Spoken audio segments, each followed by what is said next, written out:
that are kind of challenging for us still today. Here, some of them you can see. Love your neighbors. That's something that it's not second nature for us in general. Love your enemies. That's even less than that. And the different things that he said, and sometimes we just like get stuck. Okay, so we wanted to analyze what he said, his words. We're not going to analyze the content of what he said, but in general, what he brought to us and what it means to us, okay? So, one interesting thing is when he was incarnated and, doing his work as a preacher, as a minister, whatever word you want to use, because they use different words in different places, it all started with the actions. So he was doing some action. What I mean actions is physical movement. For example, walking through the streets of Jerusalem, walking through, fishing with the guys, those physical movement of the body, that kind of action. And then we go into a second level of action, which is actions of what he's teaching us. So he's teaching and doing, not only teaching and I'll watch you do it. He didn't do this. He said, this is what he should do, and I'm going to do it so you can see it. So it starts with the actions. And then you get into spoken words, because he was saying things. You should do this, you shouldn't do this. If I were you, I would take this route, not that route, and so and so and so. So there's two different things which kind of blend together, okay? So he was doing things, and he was speaking to us, or to the people at the time. And we're going to get into that a little bit later. Those two things will take us to what we call transmitting the information by verbal tradition. For example, let's say that I was one of the people in there, and I saw Jesus saying, and I heard him, and I go home, and I'm going to just tell my friends, my family, oh, I saw this guy, he said this and this and this and this. And then somebody else in my family tells the neighbor, and that person says the same thing to a third, to a fourth. That's verbal tradition. There's nothing set in stone. Nobody recorded what he said. Nobody taped what he said, of course. But that's how information started to circulate in those days. So verbal tradition. Now, verbal tradition can be dangerous, because I can hear one thing and put my interpretation on top of it and give you my take on it. Okay? For example, if we could say something like this, oh, I heard this guy saying something today. He said exact these words, and I repeat the words. That would be ideal, but it's not this way. Okay? So verbal tradition opens up for certain misinterpretation or second line of interpretations. So that's how it all starts. But then time goes on, years go by, and Jesus dies, and the apostles, they have to take the message on, up to a point where they say, we're going to have a problem here, because if we don't write this thing down, nobody's going to know in the future. Because verbal tradition, it is a possibility, but it's very limited. So we need to write this thing and leave for future generations, people who are going to come after us, and so and so. So we go into a second level, which is written words. That's what these Gospels are all about. Documenting what he said and putting down on paper so future generations can read it. Now, from here, we go into translations. Okay? It's a very interesting thing, and I pick a lot about this. Let's say that I am one of the disciples, and I'm there, and I have papyrus and some sort of pen or pencil, whatever you want to call, with me right there, and Jesus is going to talk. So he talks and I write down. That would be ideal, wouldn't it? Would be the perfect take of his words. But for historical reasons, most historians, when I mean most is really close to 100%, they believe that the Gospels were all written in Greek. Okay, so think about this. Did you think for 1 minute that Jesus spoke in Greek to the apostles, to the population that was with him? Does it even cross your mind? Okay, so let's say Livia comes in here and says, people, I love you. And I write down in another language. And that doesn't carry the same expression that he's putting here because it's being translated. So translation requires or has embedded in it interpretation. So even if we had the evangelists, even if they were in fact the apostles, they were not writing down exactly what Jesus said because these things were written in Greek. So that's the first thing that we have to reconcile this, right? So the Greek Gospels, either they were not the first Gospels at all, or somebody never really wrote the originals and later on said, oh no, let me write this thing. I think he said this and this and this and this. So you see, it opens up possibilities for a lot of trouble here. That's not the goal today to study that trouble. That's another thing. It's another type of work. But interpretation and translations have a lot to do with this. Let's say, for example, that I come here and I say, somebody tells me this, Luiz, can you translate this to Spanish? And they said, my friend is here. And I go to Spanish and I say, mi amiga está aquí. I made a choice, right? Because now I'm telling you it's a female. When the person told me, my friend is here, he didn't say that. It's my choice to make it a female. Depending on the context, this translation can be a disaster. It can be a total disaster. It could be a worst translation ever, depending on the context. And depending on the context, it might not even matter at all. But you see how complicated this is. And you go the other way around. If you give me the phrase in Spanish, mi amiga or mi amigo, mi amiga está aquí, and I translate to in English, my friend is here, you have all the rights to ask me, is it a man or a woman? So you see, I lost 50% of it. Because the Spanish has feminine and masculine, right? Right. So you see, translating into languages, you have two limitations. The language itself, the structure of the language itself, plus the interpretation of those people translating. So these things here make us, that's not the purpose today. This is a different study altogether that we do. But when we have written words translated later on, all of these things make us miss one thing, which is the emotion at the moment. Was Jesus really like this, or he was like, again? We don't know. Because the words on paper don't tell you that. If I give you a phrase to read, and the phrase is, I love you, and I say, read the phrase, then you guys read, I love you, and I say, okay, tell me what the context is. You can't tell what the context is. You can't tell the emotion. Was it a passionate, I love you, or was it a, I love you? Yeah. We don't know. It could be a million things. So written words in the Gospels, they bring in the information. They do bring some information, but without the emotions. The emotions are put in by the reader. I am the one putting the emotion in. To the point that some people read some passages and say, oh my God, this is a beautiful passage. The other reads the same passage and says, yeah, that's all right. Because the emotions are not the same. That first person relates to this thing in a big way. And the second person doesn't really care for that. It's not something that touches their hearts or something. So we don't have the emotions. We are stripped out of emotions on the Gospels. Okay?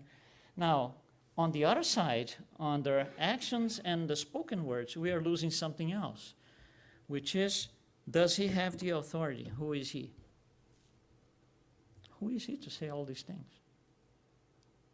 Why should I believe he has the authority?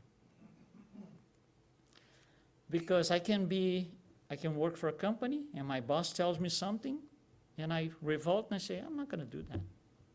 He's not going to do this on me. I'm not going to take it. So I'm not believing in the authority that he has or she has. How come we know if Jesus had the authority? That's what we're going to concentrate today. Did he? Did he not? Why? Demonstrate that. Because for certain people, still today, right, it doesn't mean anything. Ah, yeah, Jesus, yeah, I heard about him.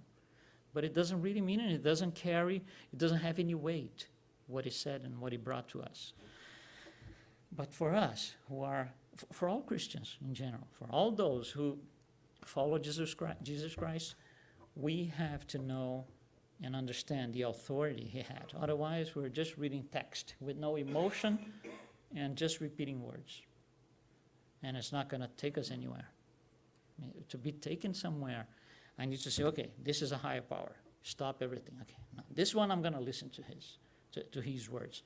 And then we go on, okay? That's the idea for our study today.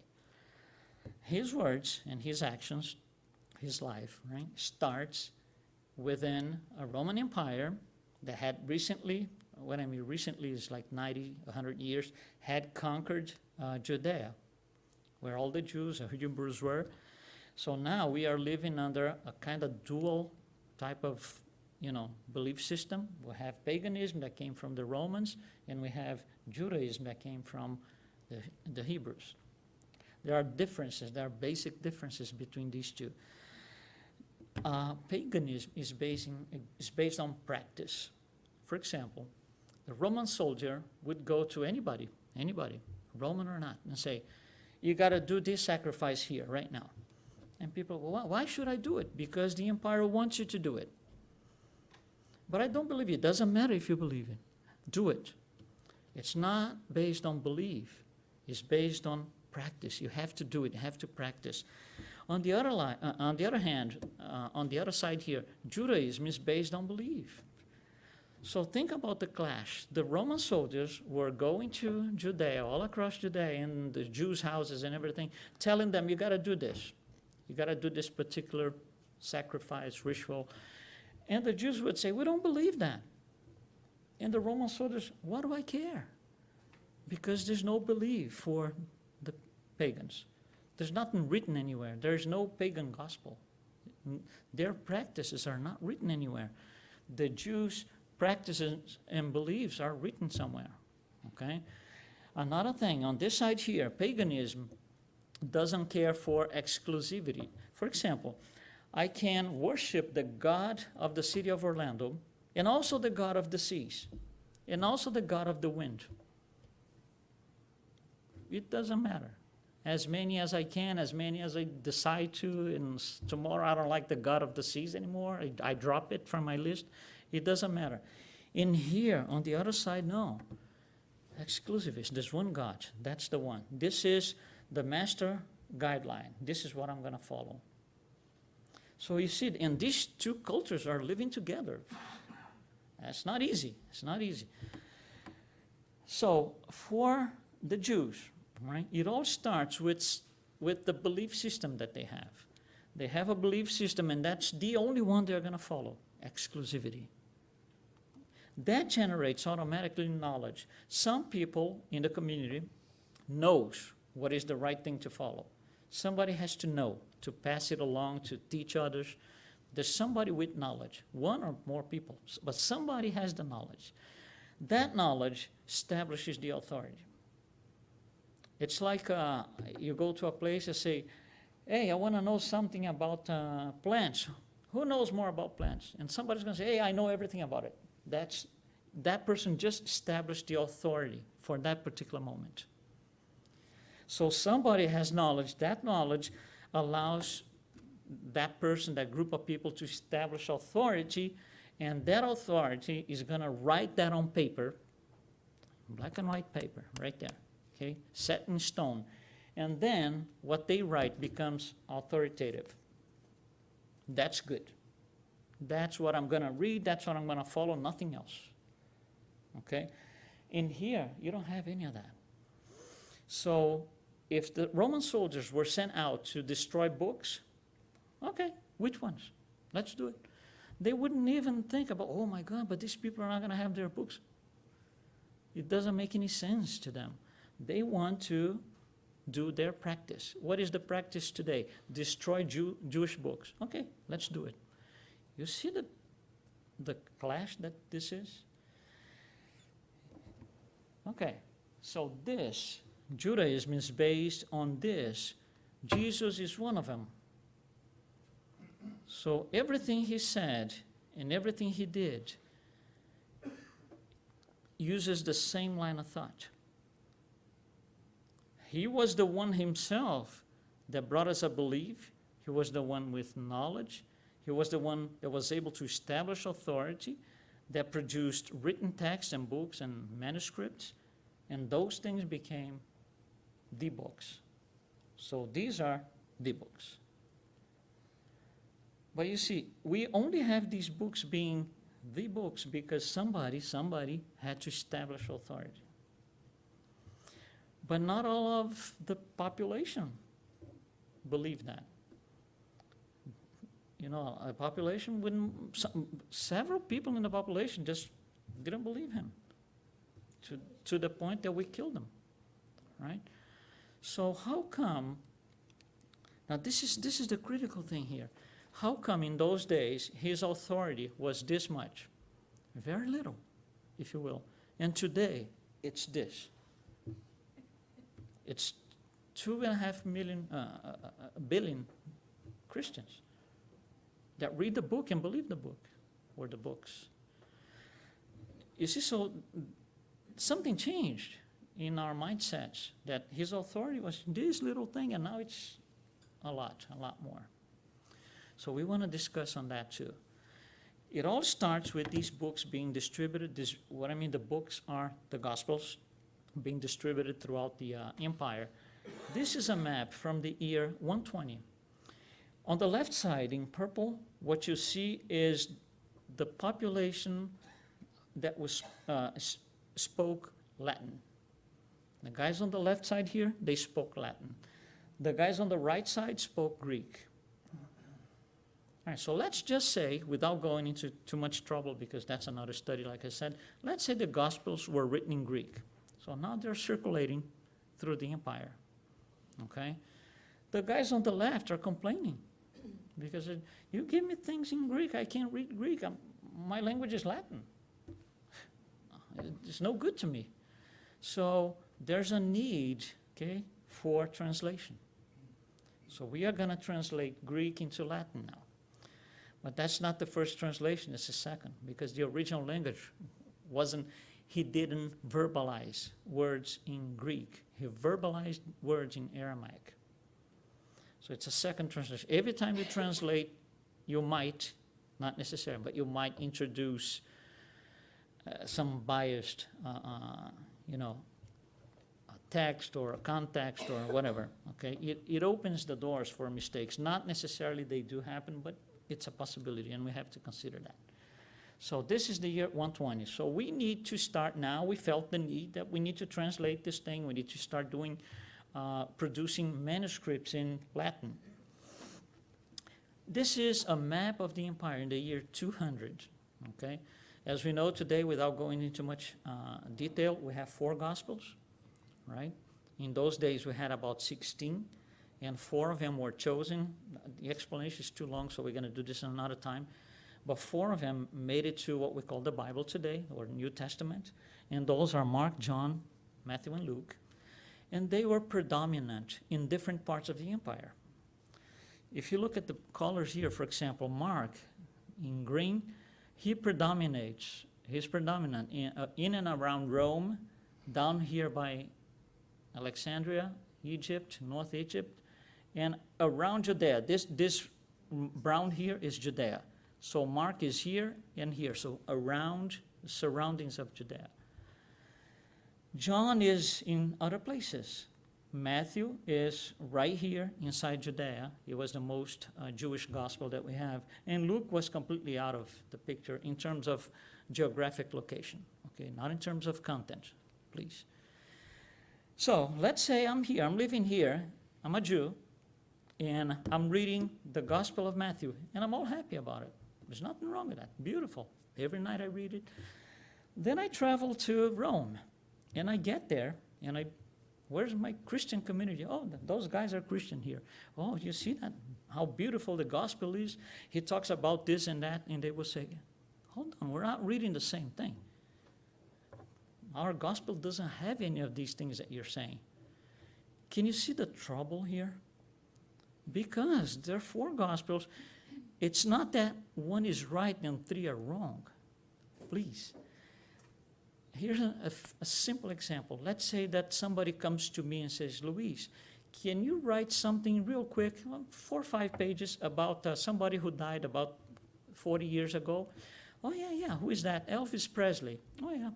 My first question is, who is the audience? Because if it's people in their 60s and 70s, that's one text. If it's teenagers, that's a completely different text.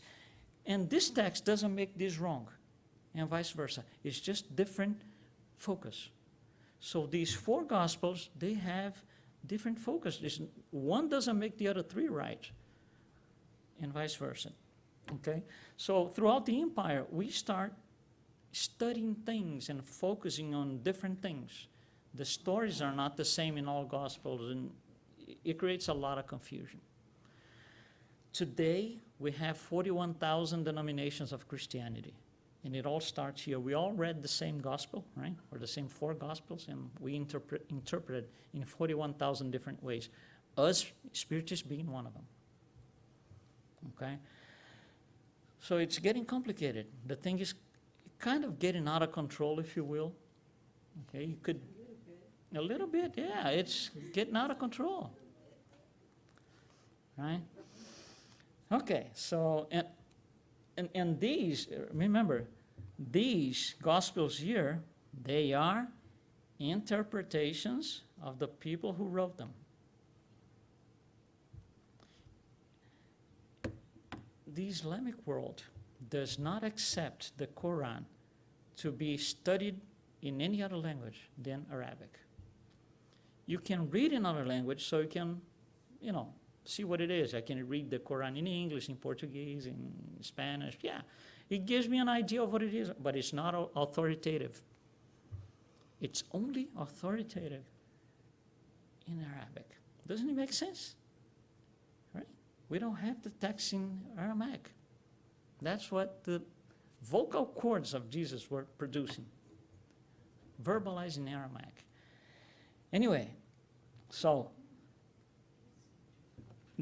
this thing about Jesus, speaking and the documents not necessarily being the same thing, it's complicated. But why am I saying all of this?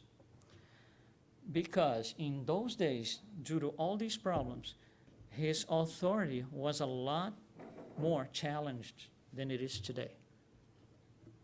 He was. He had no authority in certain points of the empire at all, including Jerusalem, native land of the Jews. They killed them, right?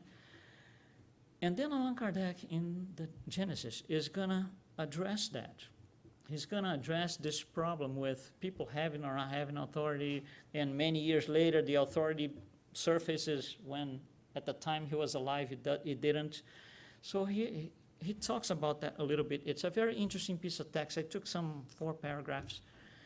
The habit of being seen from infancy in the ordinary circumstances of life establishes among people a sort of material equality, which quite often makes them refuse to acknowledge the moral superiority of someone who has been a companion. For example, let's say that I went to school with somebody who became, maybe Bill Gates, let's just say, okay? Today, Bill Gates is a known figure throughout this world, very rich and so and so and so. And I go to him and say, Bill Gates, that guy, no. I was with him right there, no, he was bad. And I start talking bad about him because I didn't reach the level of, material possessions that he has. And I attack him by trying to diminish who he was. That's what he's saying here. Pride suffers superiority that it's obliged to bear. So those people who were with Jesus when he started, and he wasn't known yet, he wasn't who he became to be. Later on, 3 years later, when he was who he became to be, they were totally against him because of this pride. They wouldn't take it, just pride. Those who raise themselves above the ordinary are, that's Jesus, for example, above the ordinary, are always the target of jealousy and envy. We know that. Those who feel incapable of reaching the same level make an effort to bring them down by means of defamation, slander, and libel.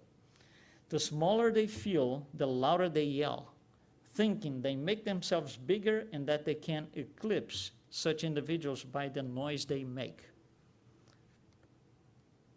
Right? That's what they were doing. That's what the Sanhedrin was doing to Jesus. No, this guy's no good. No good. Why? Because they didn't have the moral standards he did. They couldn't be him, okay? The prejudice is always characteristic of narrow-minded and commonplace spirits who compare everything to their own personalities. That means my judgment, or the judgment of people like that, is centered on a reference, and the reference is me. I am the reference. So if I'm the reference, all of you are less than me by default, because I'm the reference. Reference comes above everything. So Jesus, for a lot of people, again, didn't have the authority at the time because of this. And Allan Kardec continues. He goes a little further. On the other hand, it is usually made of people who are known only by their spirit, an ideal that increases with distance and time and place. Look at that. An ideal that increases with the distance of time and place. What is he saying? As time goes by, that guy who are nothing, his authority, his level of importance starts to grow. A lot of people are only remembered after they die. Big artists, they paint a lot throughout their lifetimes. It's worth nothing. They die, it's $1 million each. That's this. That's Allan Kardec is just analyzing this. In the daily contact of private life, no one sees most of the corporeal individual. So daily, they would see Jesus as a physical man. That's it, nothing else, just a man, okay, like anybody else in the community, who is no different from the ordinary persons. The corporeal being who impresses the senses nearly always eclipses the spiritual being who impresses only the spirit. So what he's saying is people are looking at him and they go by the physical body that they see. It's just a man spitting out words, talking a lot of things. We don't care, we don't understand. They couldn't see the spiritual being behind the physical body of Jesus. And because of that, they went through all these paragraphs that we saw before. They put no value into what Jesus was trying to do. Most people, most of us, right, at the time, to the point that we killed him again. Right? So Allan Kardec closes with this. After death, there is no longer any comparison, because now it's not, I went to school with him together. We went to school together. We were in high school together.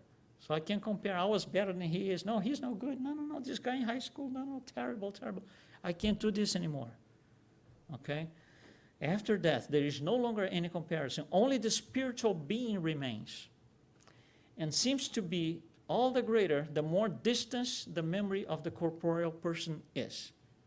So the more time goes by, the more we value what was said by that person, done by that person, the acts of that person. Okay? This is why those who have marked their passage upon the earth with works of true value, like him, are more appreciated after their death than when they were alive. And that's exactly what happens to not only Jesus, but great artists, painters, and different people. They are judged with more impartiality because envies and jealousies have disappeared, and thus personal animosities no longer exist. Isn't that interesting? Yeah. We read this and we just go by. this is explaining to us, not only us here, us Christians, outside Spiritism, because this is not, anything spirit psychography, nothing. It's just a man analyzing situation. This is the explanation why we didn't see his authority at the time he was with us. His authority was built throughout the years, and is stronger every day. Okay? Very interesting. Now, when he was alive, that's when Christianity, what we became Christianity later, started to have several avenues of interpretation. Some people would believe, this is how this is going to be. No, I don't agree with you. I think this is going to go this way. No, I think it's going to go this way. And that's why we have 41,000 denominations of Christianity. But what triggers the whole process is something called Christology. Christology is the study and interpretation of the nature of Jesus. Because some people say, no, he was just a fluidic body, no flesh. Some others say, no, he was pure flesh, no fluidic body. Some people would say, no, he was a mix, he was God incarnated. Some other people would say, no, he was no God, he was just incarnated. You have several flavors. To resume all these possibilities, okay, we get to 4 things. First of all, he was divine. That's one possibility. I'm not saying he was, right? One possibility. People believe he was divine. He was God in the flesh. Other people believe he was just human. Born as any other person is born, he has to eat, has to, do things. That would be Jesus is human only. But some people say, no, he was a little bit of everything, a little bit of this and a little bit of that. He was half divine and half human. Okay? And some people say, no, it's none of this. You didn't understand anything. So we have all possibilities and all combinations here. Depending on the Christology of the group, it will create a new avenue, a new belief system within Christianity. So we have different groups. We have Catholics, we have Protestants, we have Mormons, we have, it's 41,000. Now, why is that? You see, that's what Allan Kardec just did. He was trying to explain how we were living with the man right there. The man is here, right in our face, okay? And we wouldn't value what he was doing.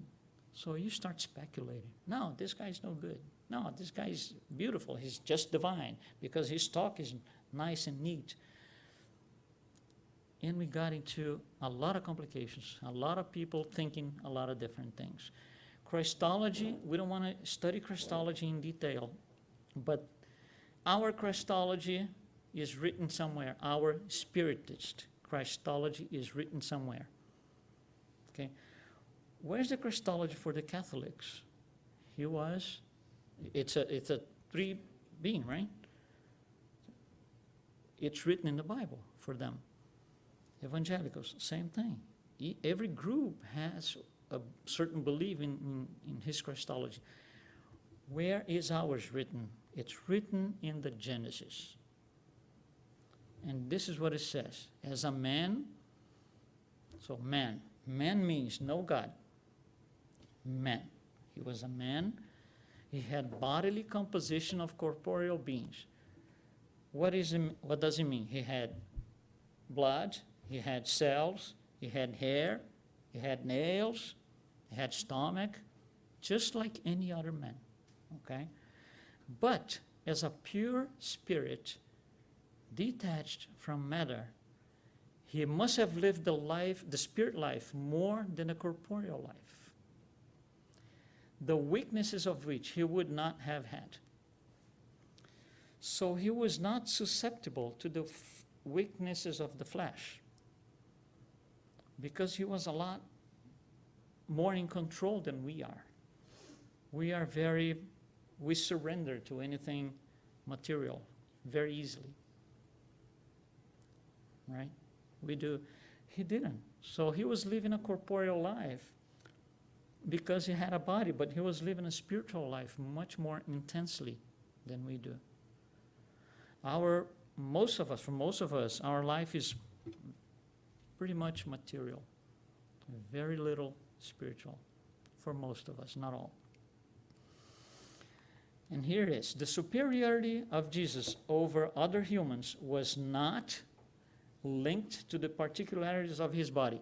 It wasn't the cells, it wasn't the blood, it wasn't the hair, nothing like this. But to those of his spirit.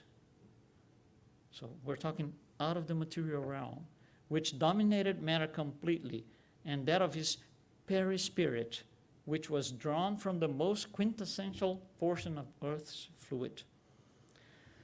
So spirit, perispirit, physical body. Physical body is the same for everyone, with slightly differences, but structure is the same for everyone. Perispirit is not, spirit is not. The difference was here in those two, not on the flesh. So people would look at Jesus as a man and analyze him as a man. They're missing the whole thing. They're missing the whole point, because that's not where the difference is. And this is what Allan Kardec is explaining to us. Plus, in the book of Genesis, he describes the Spiritist Christology. That's it, right here. Chapter 15, item 2. It tells us Jesus is a human, but such a highly elevated spirit, pure spirit.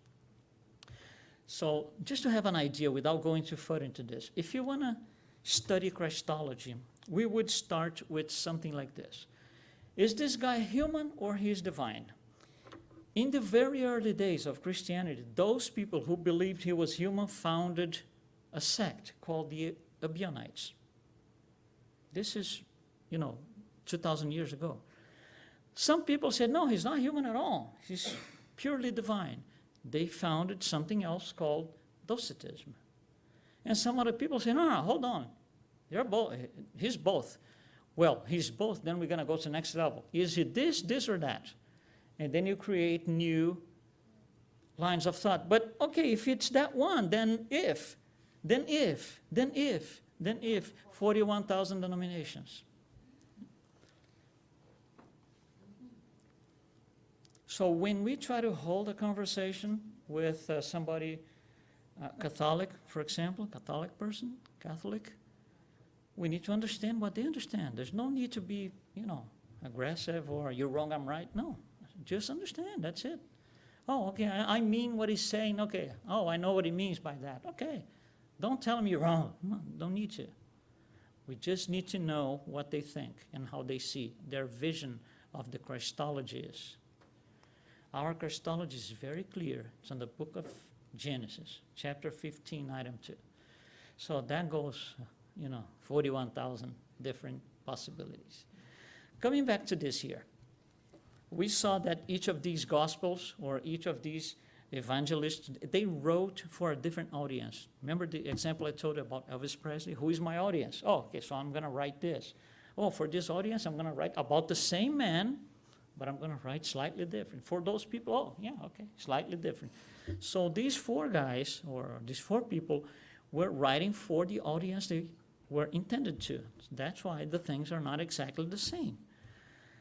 Okay, so it's very interesting to know, in terms of curiosity, even historically speaking, it's very interesting to know that Mark wrote for the people just outside Judea. They were really close, but not Jews, okay? Very interesting to know that John wrote for the new Gentiles, those people who later on became Christians. Very interesting to know that Matthew wrote for the very Jewish community right there in Judea, and very interesting to know that Luke wrote to everybody else that had no relation whatsoever to Judaism, Judea, Jerusalem, nothing like that. Very interesting to know. But now I'm questioning you. Who is his audience? Who is he saying these words to? Right? Because I know that Mark was writing for those people. Yeah, we all understand that. We don't have a problem with that at all. Now, who is he talking to? Because he said certain things that became a little difficult to understand. Here are some of them. Be perfect. Well, but I can only live, 80, 90, 100 years. How come? right? In those days. Love your neighbor. But I hate this guy. Yeah.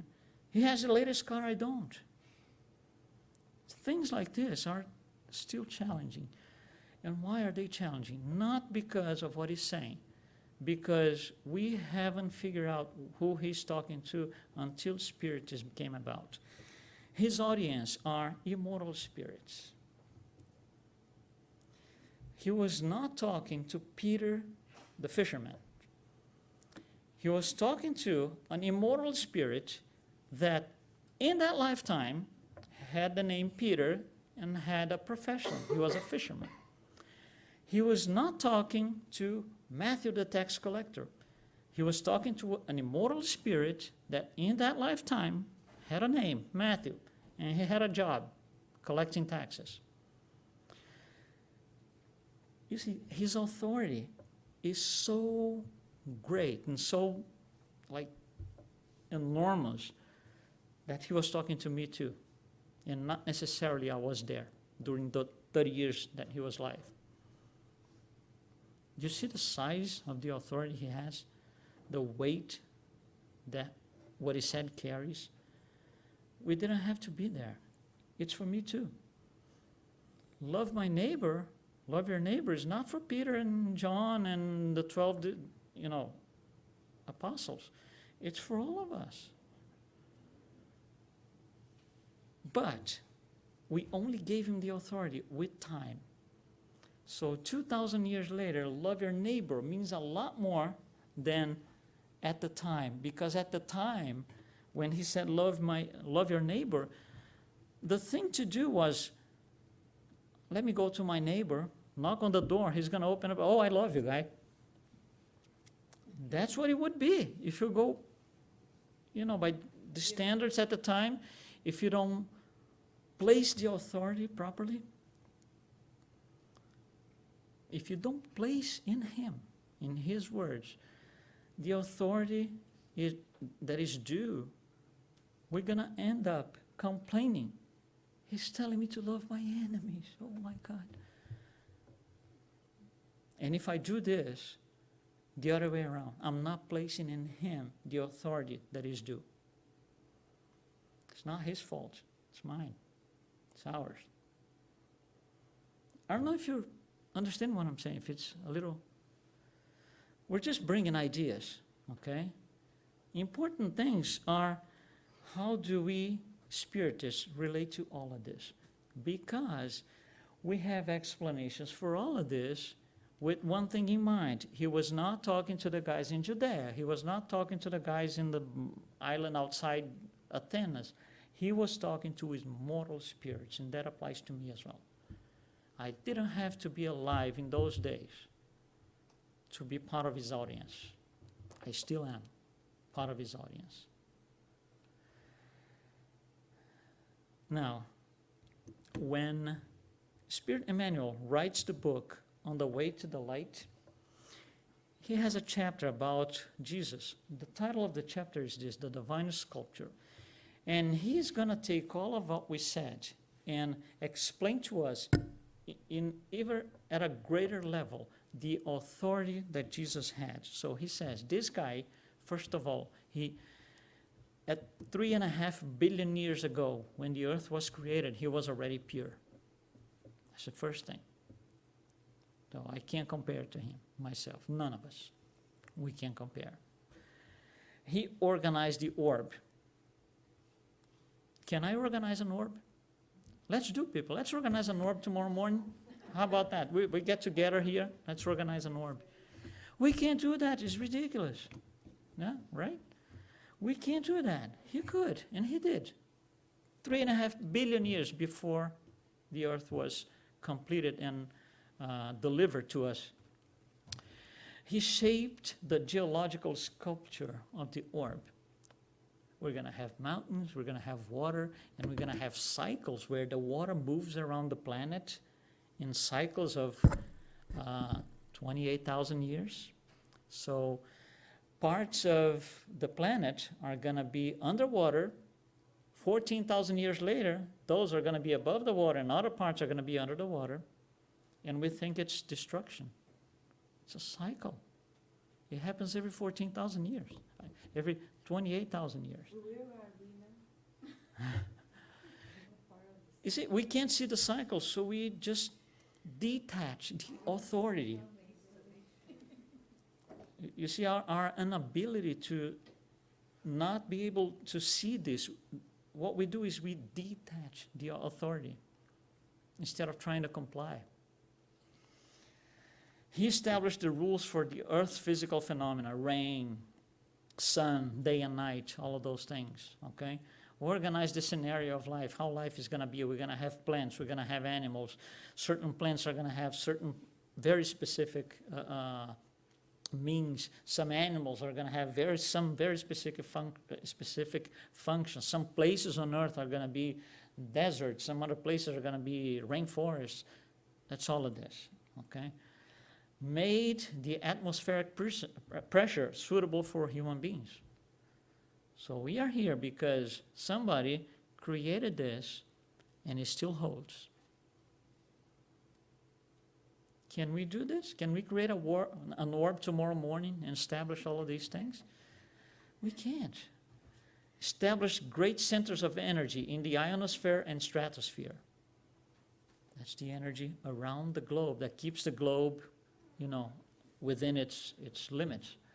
Constructed ozone facilities 40 and 60 kilometers high.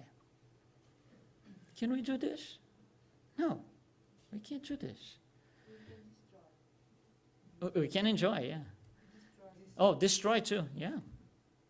Set out all the lines of progress for future humankind. That's evolution. How is it going to be? We're going to have Neanderthal, then we're going to get a little better, Cro-Magnon, then the DNA is going to change, it's going to be better. You see, all of that, it's all planned, no accident. Created harmony of all physical forces that preside over the planetary activities. So there's a moon, there's a planet, there's gravitational energy, all of those things. Huh? Yeah, there's everything is all well planned, okay? So that was him.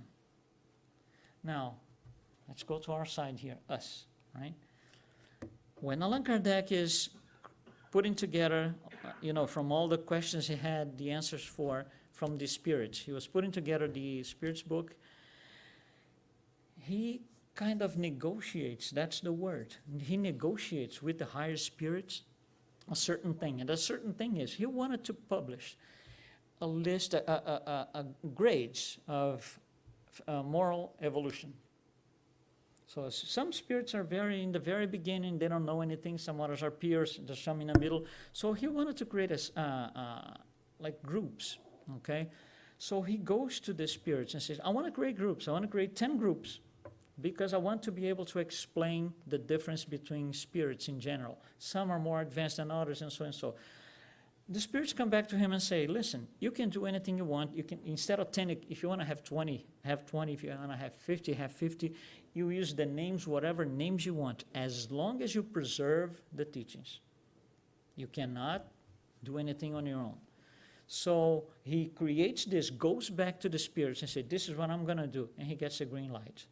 And this is in the spirits book in questions, I think, between 100 and 130. So the scale, the groups are categorized like this. The less advanced spirits are called impure, and it comes, gets better until they get pure. And he groups these in what he calls the orders. So third order spirits, second order spirits, and first order spirits. We are third order spirits here on earth.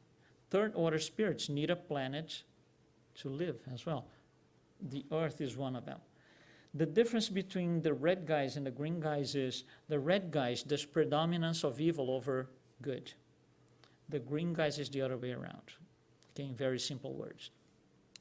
So he creates this scale. Now, each one of us is somewhere, okay? Mostly on the red side, but in one of the 5 categories. The more you are on the left, the more spirits living here on earth are on the left, the less we place authority on what is said. Pure spirits don't care anything for what he said. They don't even want to know his name, the word Jesus, nothing like that. As you go, to the right side, as you become more evolved, you start changing your ways and you start placing more authority on what he said, what he did, and everything we discussed here. Of course, the green guys place full authority on him, and it goes like that. So, as of today, right, every time we or somebody that we know says, oh, no, but he said that's no good. No, I love the Gospels, but love my enemies? No. You see, you're displacing the authority. You're detaching the authority. So you're way far down the left side here. Not you, but, people in general in our society. And that goes for every Christian denomination, not necessarily us, because we're all spirits. Catholics are incarnated spirits too. Mormons are too, same thing, all of us. So the more we evolve, the more we value the authority of what he said, and we are less shocked with what he said, things like this. For us spiritists, things like this today don't shock us that much more. On the first days of Spiritism, when we come in here, possibly from a different belief system, we look at this and we go, ooh, this is going to be trouble. And then we study, we understand, we discuss with our friends here. We come to the center several times, possibly more than once a week, and then these things do not affect us anymore in a negative way. Ooh, this is difficult. Because we let go of the pride and let the authority he deserves be placed. Okay, that's what we wanted to address today. Okay, that's a year 2019 view of things, because it took us 2019 years to give him the authority.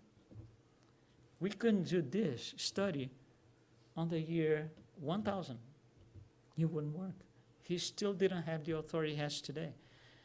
In the year 2000, in the year 1000, or even better, 1096, that's when the Crusades, the first crusade took place. Where in the gospel is written, oh, by the way, you should all go to Jerusalem and assassinate all the Islamic population?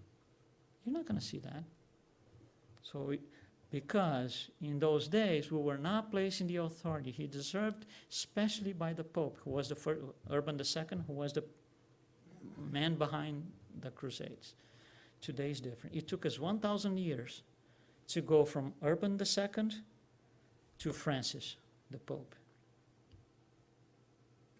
who, by the way, I think he's spiritist, he just doesn't know. But look at the difference. Look at the difference. You understand what I'm saying? Place the authority. Give him the authority he deserves. I don't have any authority at all. Neither do you. Okay, thank you very much. Excellent, thank you.